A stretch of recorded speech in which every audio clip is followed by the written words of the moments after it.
Суд определит точную сумму ущерба по факту загрязнения рек в Якутии. Для этого Министерство экологии республики совместно с федеральными надзорными органами обратятся в суд, чтобы точно установить сумму ущерба, нанесенного рекам Ирилях, Малая Бытуобия и Вилюй. Об этом сказал глава Якутии Айсен Николаев в ходе пресс-подхода по итогам совещания с главами муниципальных районов алмазных провинций республики сегодня в Верхневилюйске.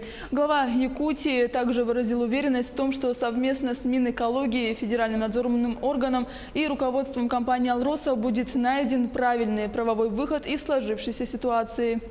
Суммы достаточно большие, и для того, чтобы уйти от всяких кулуарных каких-то договоренностей и так далее, мы на уровне республики приняли решение, что по окончании вот этих работ, по выявлению окончательной суммы, Министерство охраны природы, федеральные контролирующие органы в соответствующем порядке обратятся в суд, для того, чтобы уже в судебном порядке точно определить сумму, которую должна компания «Алроса» возместить именно для возмещения того экологического ущерба, который нанесен данным рекам.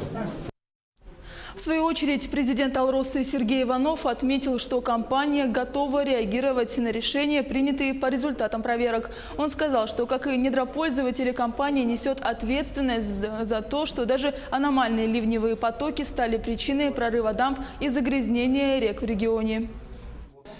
Сейчас в компанию пришли все возможные проверки, они уже длятся больше 2 месяцев. Есть ряд предписаний, ряд выводов, с какими-то мы согласны, с какими-то не согласны.